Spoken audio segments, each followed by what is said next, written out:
I want to know who you are. You won't tell me your name. You won't tell me if you're bonded. You're a public official. Are you bonded? Mr. Durham, I'm not going through it. Mr. Durham, I'm not going through that. You got to give me your bonding information, name, address, and your policy number so I can make sure you're adequately insured. I'm not driving ever again in life. I travel, so I don't need a license to travel. Are you honoring your oath, sir? I don't know what the purpose. I'm not here to answer your questions. I can tell you that, Mr. Durham, as far as regarding questions that don't have anything to do with the arraignment. All right, folks. Today we're taking a look at yet another case involving a so-called sovereign citizen. And this one, let's just say he's really committed to the role. This man is in court using the usual line claiming he was traveling, not driving. That's the go-to excuse for people who believe they don't need a driver's license. Seriously, he seems to think the rules. The rest of us follow just don't apply to him. But here's the truth. If you're operating a motor vehicle on public roads, the law says you need a valid license. It's that simple. It's honestly surprising how often this argument still comes up in court, even though it never holds up. Legally. What I'm curious about is how the judge will respond. Some judges stay calm and professional, while others lose patience fast. Let me know what you think in the comments. And if you enjoy this kind of courtroom breakdown, don't forget to like and subscribe. Now let's take a closer look at how this all plays out. State your full name, Mr. Durham. Renzo of the family Durham. Here.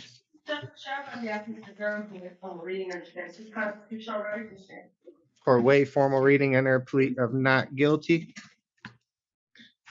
Mr. Durham, the court scheduling a pretrial date on this matter via Zoom. You must attend February the 27th, 8:30 a.m., 36th District Court in front of Judge Bryant. Understood? I hear you.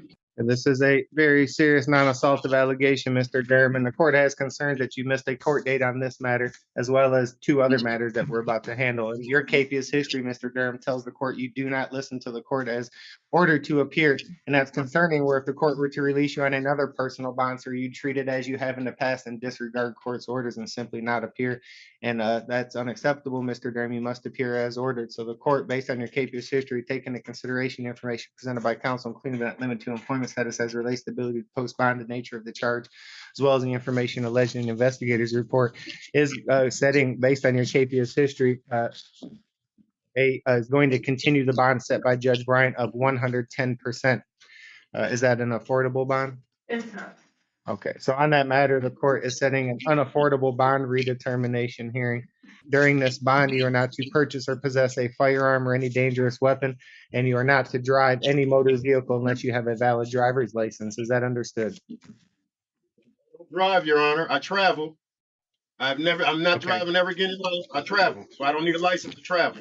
Well, yes, you do, Mr. Durham. There's no traveling behind a motor vehicle. I'm not arguing with you, Mr. Durham. Excuse me? I've already read the Supreme Court case law. I have a right to travel, sir. Okay, well, I have a right to impose bond and conditions of bond, Mr. Durham, and I'm telling you, whether you call it traveling or driving, there's to be none of that behind a motor vehicle. You're not to travel if you're operating a motor vehicle or drive. No driving or operating of a motor vehicle, regardless of what you call it. Understood, Mr. Durham? No driving or traveling if you're the operator. Is that clear? And you're not to leave the state of Michigan. Is that understood? I heard you. Did you catch when the sovereign citizen said, "I heard you" instead of, "I understand"? That wasn't just a slip. It's actually part of a common tactic used in these cases. They believe that if they avoid saying, "I understand," it somehow prevents the court's decision from being legally binding. The idea is that by not acknowledging the judge's ruling, it can later challenge it or claim it wasn't valid. It's hard to believe how much energy they put into avoiding the law when the legal requirements are right there in black and white. Saying "I understand" isn't some secret contracteats. It's just a basic response in a courtroom setting. So how do we get these individuals to actually follow the law? I honestly don't know. It feels like their numbers are growing and the tactics are getting more extreme. Maybe stronger enforcement would help. But it's hard to say what the real solution is. Let's jump back into the hearing and see how the judge handles it from here. And that's no driving, period. That's regardless of your license status. There's to be absolutely no driving or traveling. Okay, I said no traveling either. Driving is No operating. traveling. Just put that as a positive. No traveling. So that means I can't even go to court if I can't travel. I can't leave my house. It's via Zoom. It's via Zoom. It's via Zoom. No traveling. The court dates are via Zoom. No traveling unless court ordered. That's a violation of my rights. And I will appeal this in a higher court. Did you want to address his traveling, counsel? I'm sorry. Did you want to address his argument that he can't, that he can travel? He's going to comply with court orders. And that means no driving and no traveling. Is that correct, counsel? No traveling unless court ordered. Yes, I can't leave the state of Michigan, and he cannot. Would he drive or travel? Which my understanding is him operating any motor vehicles. Is that understood? Thank you. Okay, Mr. Durham, this is a very serious allegations. Again, you have a capious history on this matter. The bond was set by the judge when you failed to appear. You have a number of capious histories on this matter. It looks like you were originally given a personal bond, then you failed to appear on about September 1st of 2022, given a 10,000 cash surety, and then you failed to appear again December 14th of 2022, and then a judge will give you another 10,000 cash surety. I, as a magistrate, as counsel stated, have no, one moment, I'll let you address the court. One moment, Mr. Durham. Have no authority to amend the capious bond as set by the judge for your failure to appear. So for that reason, the bond is going to be continued as set by the judge of December 14, 2022 in the amount of $10,000 cash surety. During this bond, you are not to purchase or possess a firearm or any other dangerous weapon. No driving, no traveling unless court ordered. You will be fit with the GPS tether under house arrest if you're able to make bond. And no use of any alcohol or illegal controlled substance. Is there anything further, counsel? I would respectfully ask the court to reconsider the GPS tether, Your Honor. He's missed court in every matter before the court this morning, so no. Thank you. You're welcome. No, I haven't. Anything? I didn't came to court a couple times on Zoom, on a tether. I done been to court.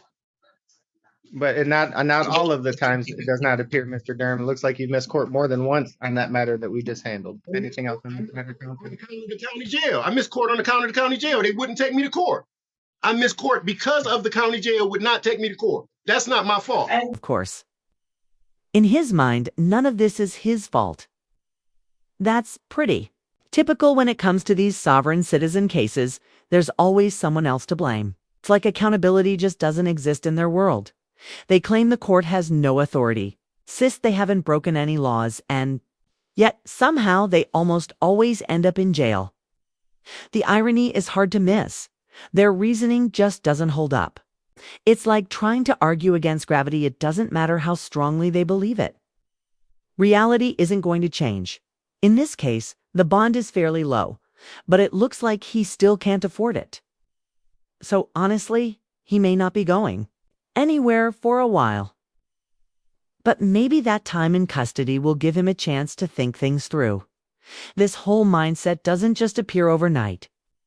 A lot of it seems to come from misinformation online, and unfortunately, it tends to pull in vulnerable people who are already struggling in some way. Let's keep watching and see how this one ends.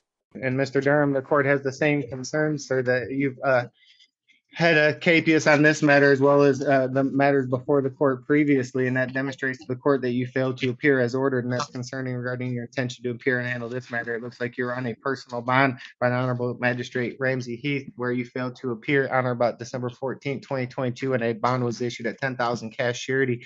I, as a magistrate, have no authority to change that bond as set by the judge. So the bond is going to be continued, taking into consideration any employment status presented by counsel as it relates to ability to post bond, as well as your capious history. During this bond, no use of alcohol, no illegal controlled substance. You're not to purchase or possess a firearm or any other dangerous weapon. If you're able to make bond, you will be under house arrest, fit with a GPS tether prior to release. There's to be no driving and no traveling unless court ordered. Okay, any questions or statements, Mr. Durham? You are being recorded. Anything you say can and will be used against you. And on that matter as well, you're getting an unaffordable bond redetermination hearing on January the 19th, 2023.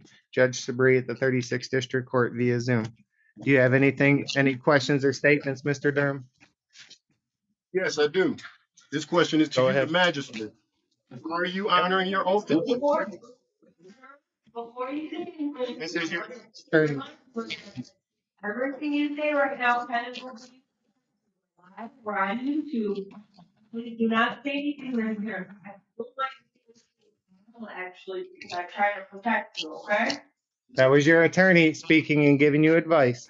Are you honoring your oath, sir? I don't know what type of question that is, Mr. Durham. Cool, while this guy really has no filter. Even after his own attorney warned him, he still went ahead and asked that completely out-of-line question, like it was going to change anything at this point. It makes you wonder if we need some kind of rule just for situations like this. Maybe. Something like if someone starts using that same worn-out sovereign citizen script. They get an automatic week in jail to reconsider their choices. Can you imagine how much court time that would save? Judges wouldn't have to keep explaining the same basic laws over and over again. But what do you think? Would that be too harsh? Or could it actually help? Drop your thoughts in the comments. All right, let's head back in and watch how these final few minutes unfold. Do you have your counsel has indicated you have a right to remain? Now you don't know what it means. You took an oath to uphold the Constitution, didn't you? Are you honoring I don't your know oath? what the purpose. I don't know what the purpose. I'm not here to answer your questions. I can tell you that, Mr. Durham, as far as regarding questions that don't have anything to do with the arraignment. I'm not here to just answer random general questions that have nothing to do with your arraignment, Mr. Durham. So if you have any questions regarding your arraignment or your court date, you can please let me know. I want to know who you are. You won't tell me your name. You won't tell me if you're bonded. You're a public official. Are you bonded? Mr. Durham, I'm not going through. Mr. Durham, I'm not going through that. The nature of my employment. You got to give me your bonding information, name, address, and your policy number so I can make sure you're adequately insured. Just in case you want to violate my rights, I got to make sure you're adequately insured. Are you a public official and are you insured? My name is Chief Magistrate Winfrey Courtroom. I've answered that question regarding binding, Mr. Durham. That's not something that's going to be addressed today. So you're not going to put that on the record? I'm just not entertaining a question that makes no sense during the arraignment, sir. It makes no sense to ask you if you're bonded. And what's your bonding If information? that That makes don't you make no happy, sense. Mr. Durham. I'm bonded if that makes you happy, Mr. Durham. I do have a valid bond as indicated by statute. Mr. Durham, I'm not getting back and forth. Counsel, do you have anything further with Mr. Durham? How about the number of the bonding company? Can I have any of that so I can contact them? I got to be able to contact them. No, Mr. Durham, I'm not. I gave you, I let you know I was bonded. My name is Chief Magistrate Clerk at the 36th District Court. That's the information. Okay, Counsel, we can try anything further. Mr. Durham, I've said more than once, we're not going through that here today on the record. So, Mr. Durham, if you have any questions about your arraignment or court date, otherwise, we're through with the arraignment. Counsel, do you have anything further? To give me the name of the bonding company. Unless you have anything else, Mr. Durham, we're through with the arraignment. Amazing. It looked like that sovereign citizen may have walked away on the verge of tears. Did anyone else catch that?